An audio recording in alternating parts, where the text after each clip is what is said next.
Ada yang tahu nggak sih kenapa ibadah haji itu daftar tunggunya bertahun-tahun, bahkan ada yang 25 tahun, 30 tahun dia rela mengantri hanya ingin berangkat ibadah haji. Seluruh dunia itu berbondong-bondong umat Islam ingin berangkat haji ke Mekah dan Madinah. Ada apa sih dengan ibadah haji ini? Apa sih istimewanya? Mari kita bahas bersama.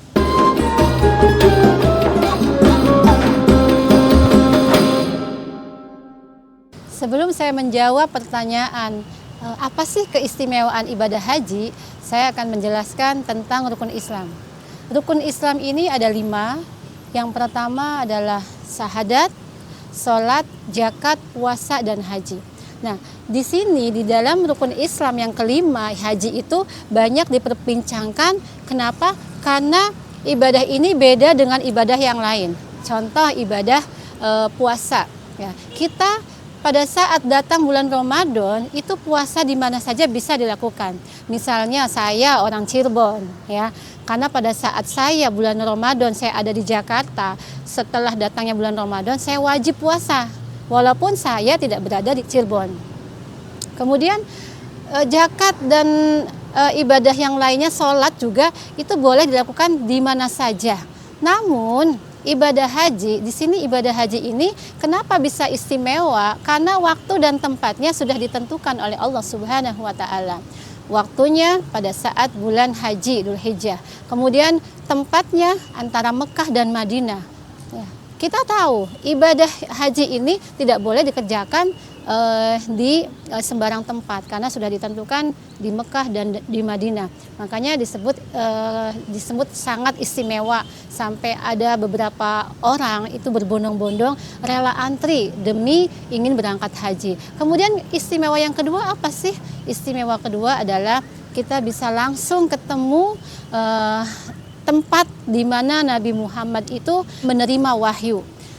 Tahu akan tempat kelahiran Nabi Muhammad, kemudian tahu tempat pada saat sejarah-sejarah Nabi Muhammad menerima wahyu, kemudian tahu tentang di mana tempat tapak tilas Nabi Muhammad, ya, semuanya itu ada di Mekah dan Madinah, langsung bisa melihat dengan langsung, ya.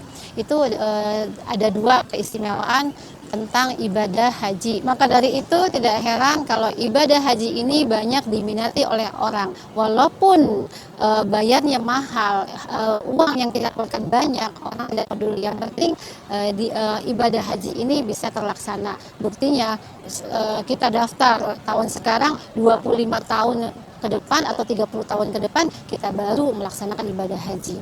Nah, apa saja sih yang harus persiapkan untuk haji ini? Ya, ibadah ini ada 3. Yang pertama adalah ibadah yang dititik beratkan kepada badan. Namanya ibadah badaniyah, misalnya sholat, puasa. Yang kedua, itu adalah ibadah yang dititik beratkan kepada hati, yaitu disebut ibadah qalbiyah. Yang ketiga, ibadah yang dititik beratkan kepada harta dan uang, yaitu disebut ibadah maliyah. Haji kenapa jadi istimewa? Karena 3 ibadah ini digabung. Haji ini adalah ibadah gabungan dari 3 ibadah ini menjadi satu. Itu menjadi syarat mutlak orang yang ingin berangkat haji. Kenapa? Karena pada saat kita mau berangkat haji, badan kita harus kuat, harus sehat, kemudian hati kita harus kuat, mempunyai keinginan untuk berhaji. Ya. Kemudian yang ketiga, di dalam maliyahnya, hartanya, kita harus rela mengeluarkan apapun, berapa banyak pun untuk apa?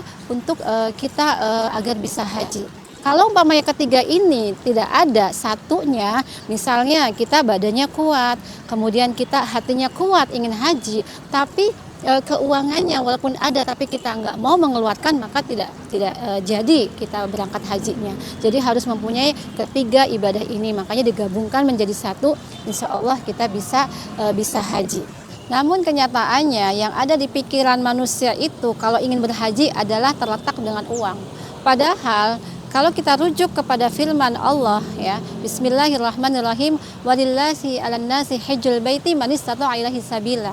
Man istata'a ilaihi sabila. Kita harus tahu yang namanya man istata'a ilaihi sabila ini adalah mampu. Ya, mampu di sini bukan karena uang. Banyak orang yang uangnya banyak, hartanya banyak, sampai dia meninggal pun dia belum berhaji ke rumahnya Allah Subhanahu wa taala. Itu artinya apa? Artinya manis tato ilai sabila ini dititik beratkan kepada panggilan Allah. Ya, haji ini adalah panggilan. Makanya ada beberapa orang yang berangkat haji, ya, itu walaupun dia makan untuk makan saja pas-pasan, kemudian keadaan rumahnya juga biasa, hartanya biasa, tapi kok dia bisa berangkat haji. Nah, di sini ada panggilan dari Allah Subhanahu wa taala, ya. Makanya dianjurkan oleh Rasulullah SAW, kita sehabis sholat itu kita minta sama Allah, labbaik Allahumma labbaik, ya. Kita minta, ya Rob, panggil aku berangkat menuju rumahmu, ya, atau panggil saya untuk berhaji, ya.